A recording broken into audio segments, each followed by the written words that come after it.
Quick show of hands, anyone here who turned on a tap today or flushed a toilet without thinking about it twice? Hopefully it's everybody. Maybe some of you did think about it twice.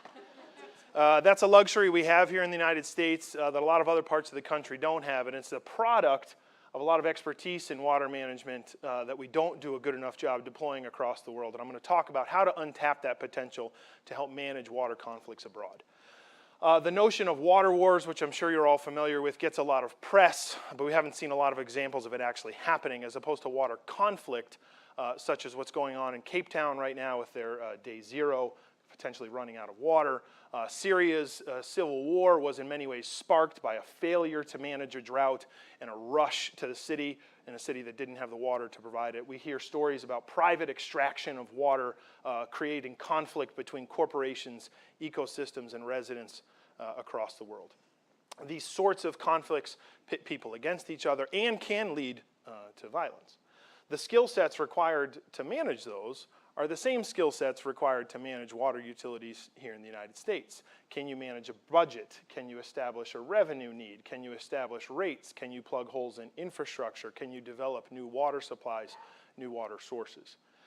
Fortunately for the United States, those are the skill sets that we have an abundance of all throughout the country at water utilities like our own here in Chicago. Unfortunately, these folks do not work for the US government and are not deployed abroad to manage these situations. So what I'm proposing tonight and would like to talk to you about is a water corps, for lack of a better term, that the US would develop from current or recently retired water management professionals and deploy abroad to provide deep ongoing technical assistance in hotspots where a lack of ability to provide water 24/7, 365, or basic sanitation is leading to systemic inability to develop economies as well as the potential for conflict.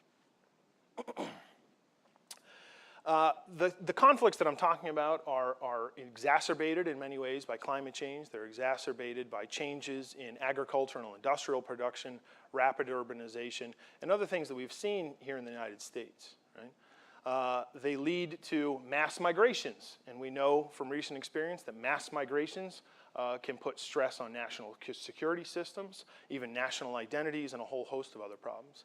The failure to provide basic sanitation increases the potential for pandemics.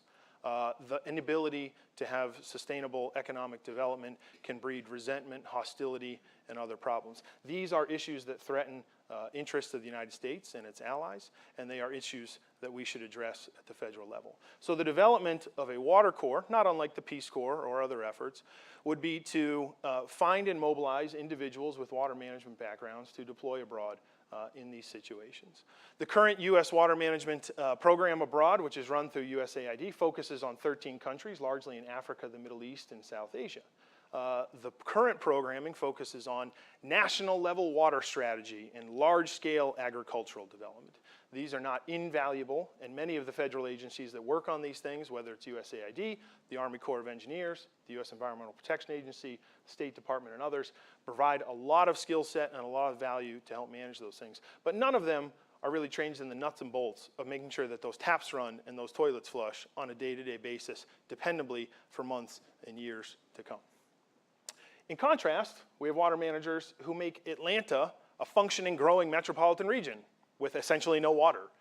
We have water management professionals who make Los Angeles a functioning, growing metropolitan region with even less water.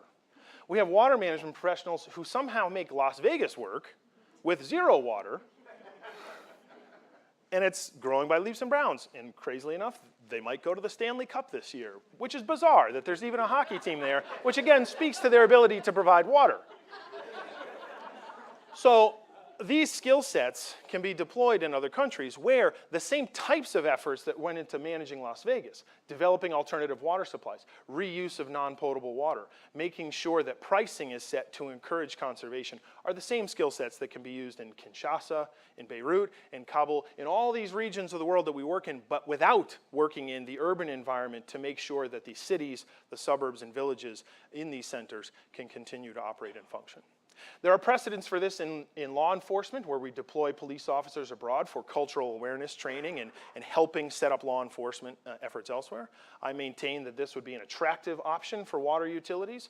Many of folks that I know and work with are beat down by local politics and would welcome the chance for some creative outlets in other places, which might also show them some ways to do things better at home. I think this is an opportunity to bridge both cultural awareness and assisting these local water managers abroad with the technological innovation that we have here, and there are precedents in water management too.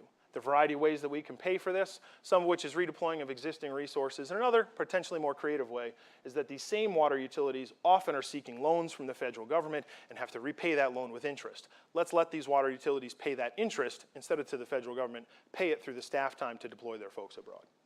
I think this strategy, this water core approach, could be assistance in managing conflicts abroad and tapping the resources that we have sitting in water treatment plants like Jardine a couple blocks away to our national interest. Thank you very much.